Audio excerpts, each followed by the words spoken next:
To slow the spread of COVID-19 through our communities, the U.S. Centers for Disease Control and Prevention has encouraged Americans to practice social distancing. The goal right now is to slow down the outbreak in order to reduce the chance of infection amongst high-risk populations and to reduce the burden on our healthcare systems and workers. Therefore, our television studios are closed. My guest and I are recording this interview while in our respective homes. Stay safe and stay informed.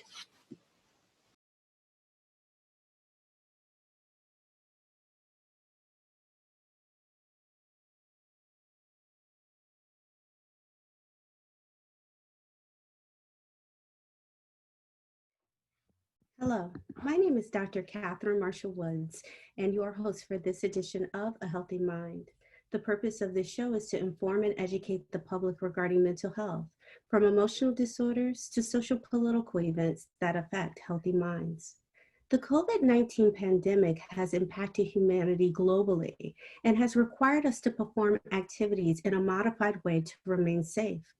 Ms. Lindsay Sutherland Boal has created the COVID Chronicles Canada, documenting individuals from various fields and industries regarding how COVID-19 has changed our world as we know it. Please welcome to the show, Ms. Sutherland Boal. Thank you very much.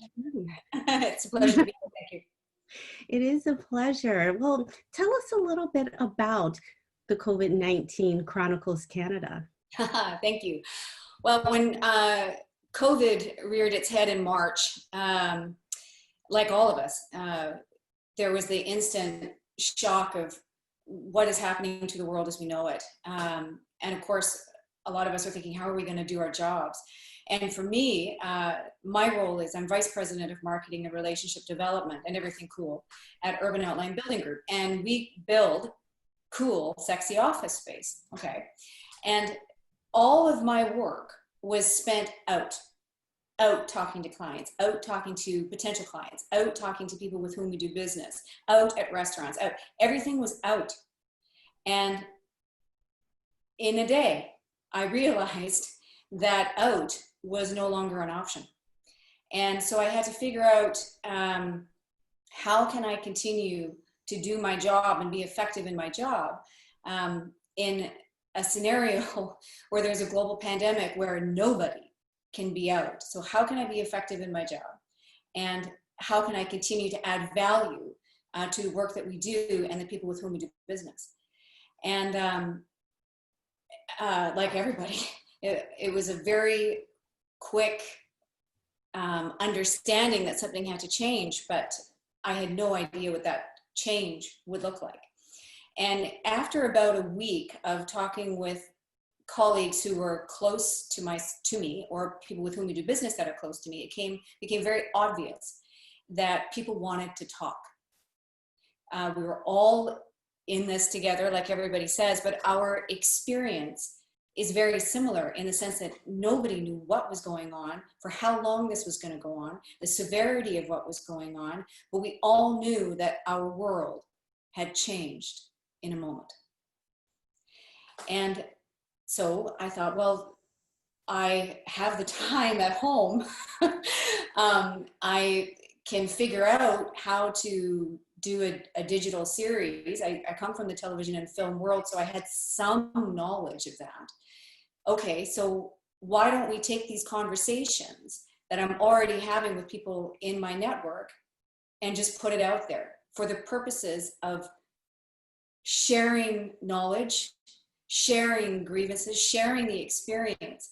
And what has come up is sharing the possibilities, the solution, and the hope as a result.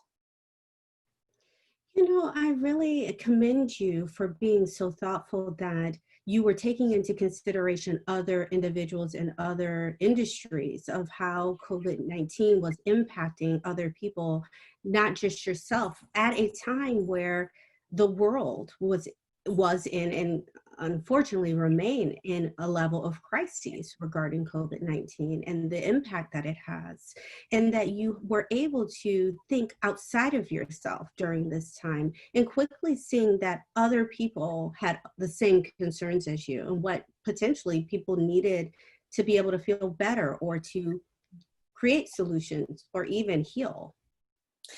what I found over time is that COVID has leveled the playing field. And that has shown up in multiple ways. Personally, for me, there were people that I thought that absolutely wouldn't take my call before when I was doing my job. They wouldn't take my call. I couldn't get to them. I can now because there is a shared experience that has made us all equally human. So that's happened. There is this idea that it doesn't matter if you're a pro bowler, it doesn't matter if you're in real estate, it doesn't matter if you're in construction, it doesn't matter if you're in the arts. We all don't know what's going on. We all don't know what tomorrow brings. We all don't know anything. And I think people are realizing how much other people have affected their lives. And isn't that a blessing? Mm-hmm. Absolutely. Absolutely. It's interesting how you say COVID, the actual act and going through this pandemic has leveled the playing fields, and actually you staying in actually is able to give you opportunity to meet with additional people in your career rather than being out and about. It actually gives people an opportunity to be able to settle and to stay still for a moment and then to connect with one another. Well, that's it, is that we are working from our very small spaces. And I think at this point in this pandemic, we're 6 months in or 7 months or whatever month we're in, we're all dying to get out, and of course, as the second wave is coming in various stages, that's coming at various rates. We know it's coming again, and this desire to share, to connect is so raw. I think it is allowing for a vulnerability in everybody that maybe a lot of professionals did not exhibit beforehand. Mm-hmm. So how did you actually then move from the idea of doing this web series to making it actually happen? I was in bed at about 2:00 in the morning, sound asleep. Bing!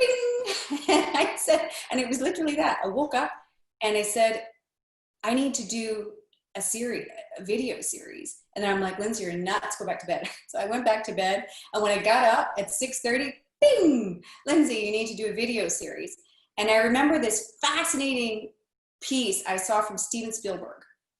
And he said, it's that little voice. Whatever that little voice is telling you at 2:00 in the morning, that's what you should be doing. Follow that.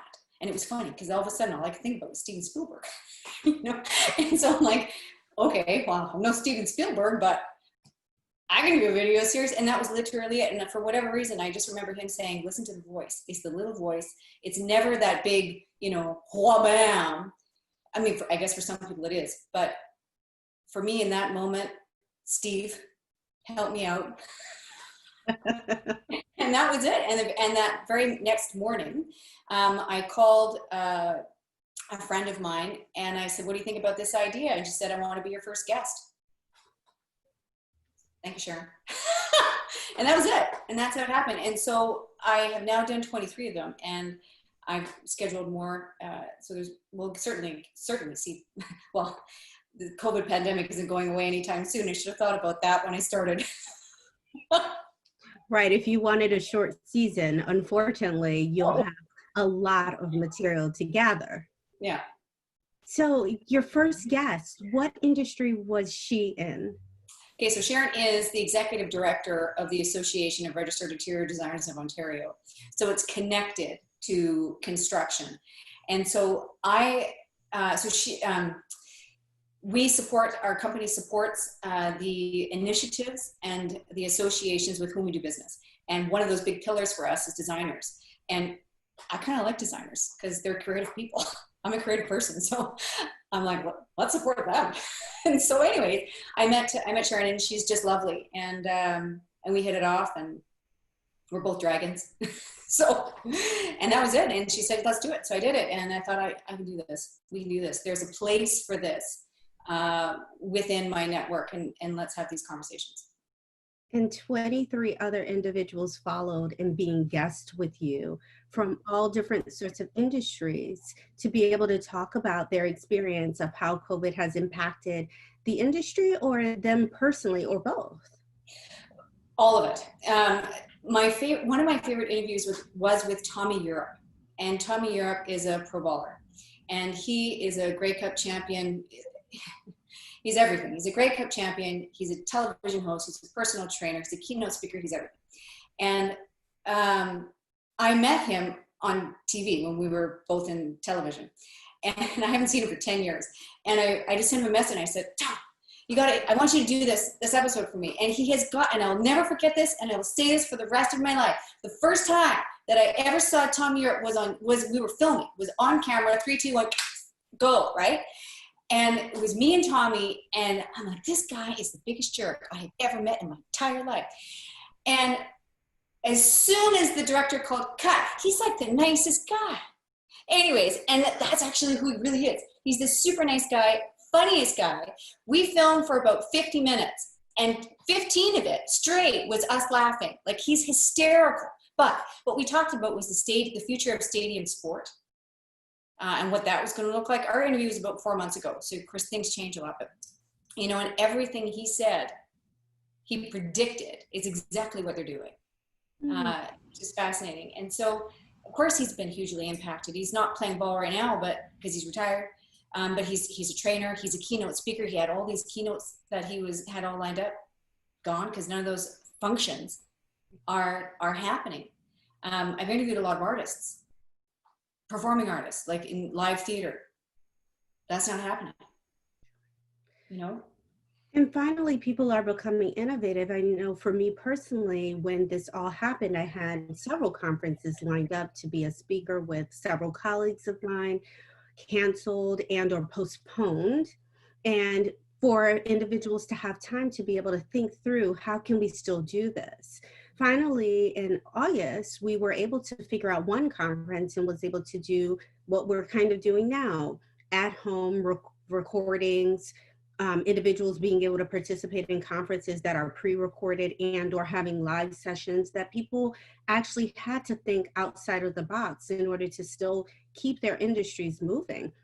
Individuals who have been, let's say, not as fond of technology are beginning to embrace technology for all that it has the possibilities for. So it's been really nice to see the transition that's happening with people and how people are welcoming other aspects into their lives. And at the same time, at such a sad time in the history in which we are humans and going through the deaths and the sickness and hopefully the healing that people have when it comes to becoming infected with COVID. Well, why don't we take a quick break, because I really want to hear about what have you found with your guests that has come on from all of these different industries. What are you seeing are the common threads, and what are you seeing is really unique for some individuals? So when we come back, we'll be talking about some of these aspects. Okay, great. Stay with us, and we'll be right back with Ms. Lindsay Sutherland Boal.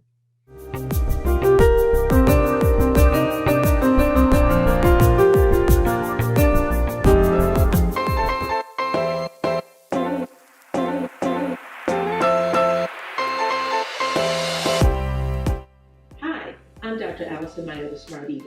I want to talk to you today about hypertension or high blood pressure. Hypertension increases your risk for major diseases like diabetes, cardiovascular disease, and kidney disease. There are some things you can do to reduce your risk for hypertension. One of those is to eat lots of fruits and vegetables. In particular, I want you to focus on things like green leafy vegetables like spinach and beet greens. These things have something called nitrates in them. Nitrates are converted in your body to nitrous oxide, and nitrous oxide relaxes your blood vessels and decreases your risk for hypertension. So make sure you get plenty of green leafy vegetables in your diet. For more information, check out my website, thesmarteater.com.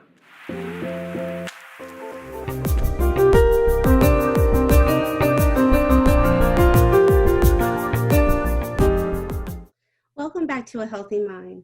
Today we have Ms. Lindsay Sutherland Boal talking about the interviews that she conducts with the COVID Chronicles Canada with us today. And we are so excited to hear about what she's learned from some of her guests and how they're coping with COVID. Thank you again. Thank you. So actually, let's dive in. What have you learned from all of the individuals that you have interviewed? My understanding is, from what I've seen, is that you have so many guests from so many different industries. Are there any common threads that you're hearing? 100%. The general, there's many themes that have come up, and sometimes everybody's feeling the same thing, and sometimes a couple of different people are feeling the same thing.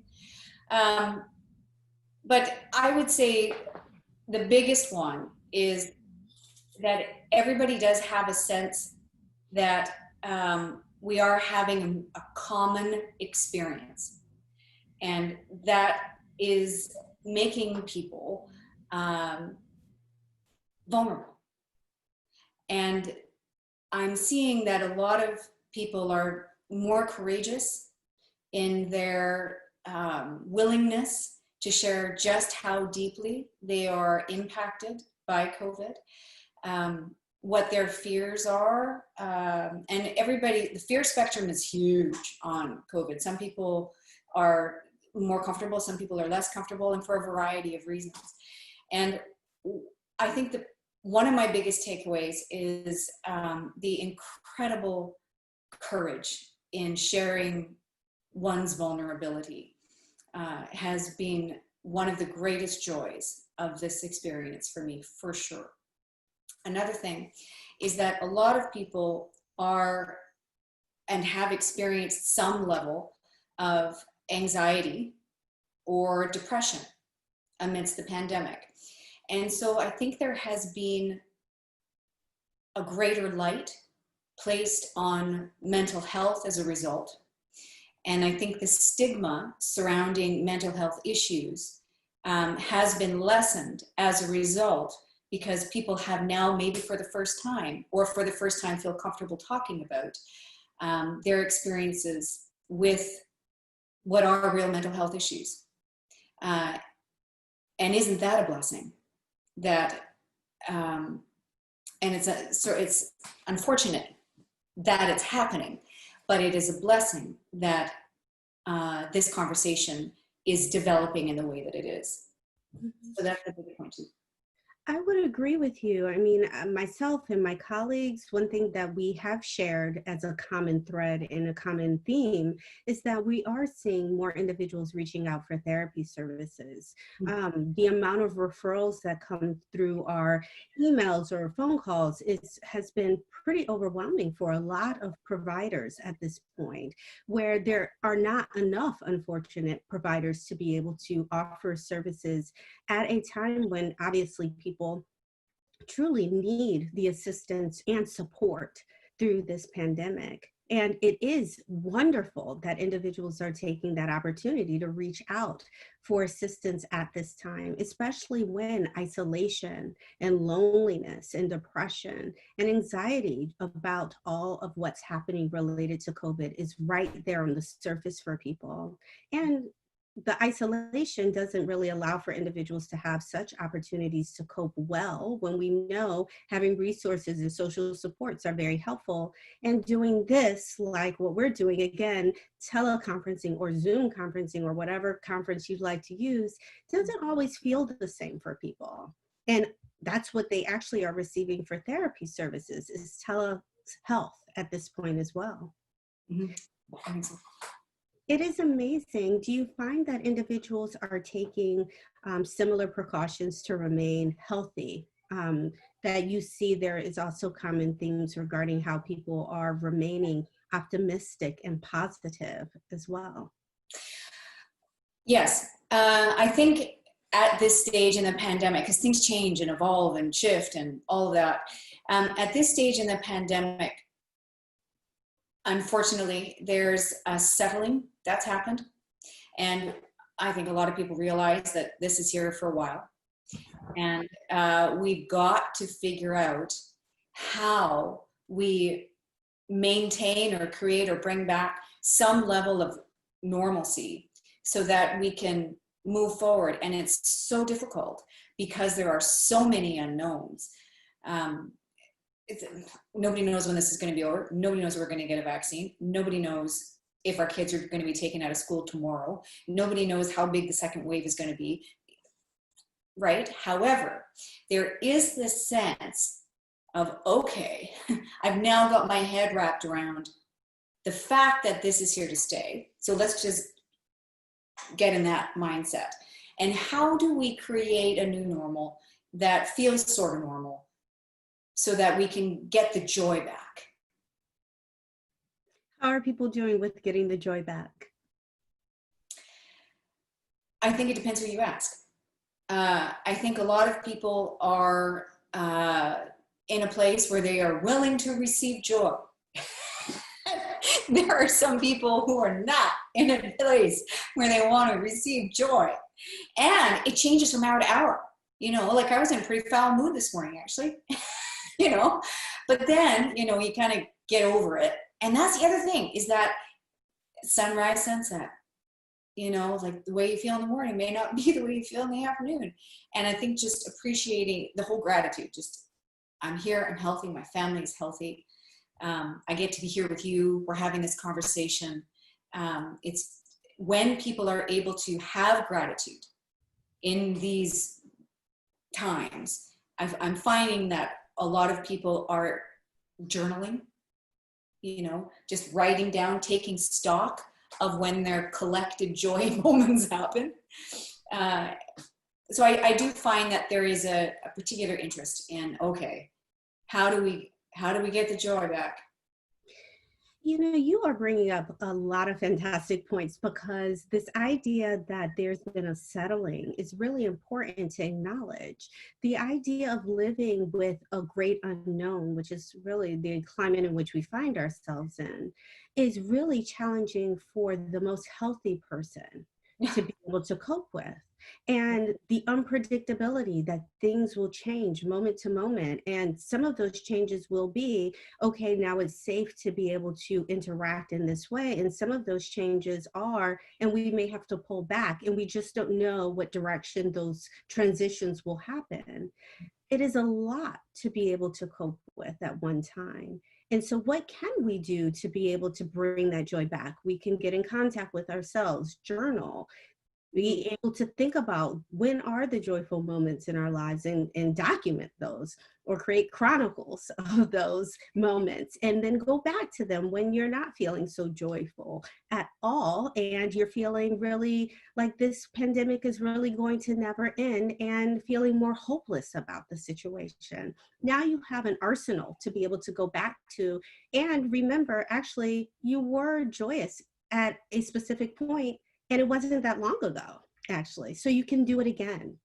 Sometimes people can rely upon themselves to be able to bring that joy back. And gratitude, which you referred to, is really important during this time. There are still moments, hopefully, that people are able to see in their life that they can be grateful for, and be able to at least take those moments and marinate on those to be able to feel happy. 100%. 100%. And it's funny, because I was just thinking about this the other day. It's also got a lot to do with perspective. And I learned this as a performing artist, you know, that fear or nerves, like negative, like nerves and excitement, the body feels is the same thing. It's just how you think about it. And I'm like, okay, how can I translate that into what I'm experiencing right now? And then I'm like, okay, I'm a rocket ship. This is what I said to myself, Lindsay, and I was in a particularly foul mood at this particular moment. I said, Lindsay, you're a rocket ship. And I said, so, okay, I can either choose to believe that I'm on fire, I'm being launched into the air, going to a place I've never been before, to orbit a planet I've never orbited before. And while I'm going at that place in the fastest speed ever, parts of me are falling off. Right? Okay, so that's option A. Option B is, okay, I'm a rocket ship. I'm being launched up into orbit going a gazillion miles an hour to circle a new frequency. I'm not on fire, actually, but what is going on is a fuel, an energy that's going to propel me to a higher place. And all of the parts of me that are falling off, I needed to get me to launch, but they did their job. Time for them to go. So all I have up there orbiting this new frequency is the concentrated version of who I am. I'm a rocket ship. And which one would you like to choose? And, you know, it's interesting, right? Definitely the latter, right? And, you know, this idea that individuals have a choice and have the insight and awareness that they can choose to actually look at a situation in one way or choose to look at a situation in another way. Not all situations. I mean, certain situations happen to us and it is officially just sad that something has happened. But there are other situations that we can actually evaluate and say, is there any other way we can think about this and be able to calm ourselves, be able to soothe ourselves, and be able to move forward in a progressive way, which is what I feel like what you've done. You've actually entered a pandemic with humanity, and you've created this series that is extraordinarily helpful for the public to be able to watch how different people manage this shared experience. And some that's struggling to manage, and some that are doing as well as they can, and other people who are thriving. And making this show really highlights the different ways that people are coping. And it's really been so helpful to be able to share these very vulnerable, honest, transparent moments with your guests. So thank you. Thank you. Thank you for saying all that. It's absolutely been a joy for me. And I think at the end of my days, it will be an absolute life highlight. Well, I'm so glad you've listened to that little voice. Thanks, Steve. Thank you so much for coming onto the show. Again, I'm hopeful that people will enjoy the series and again, really be able to take from that they are not alone and we really are in this together. Yeah. If they want to see the series, how can they do so, or they can find you in any way? Yeah, for sure. So Instagram is the COVID Chronicles Canada website, the COVIDChroniclesCanada.com. Lindsay Sutherland Boal on LinkedIn. That's how everybody's getting me. Thank you so much. Thank you. Really appreciate it. Thank you. We'll see you next time on A Healthy Mind. If you'd like to get in contact with me, you can follow me on Instagram at Psych Minded Media. Have a good day and we'll see you soon.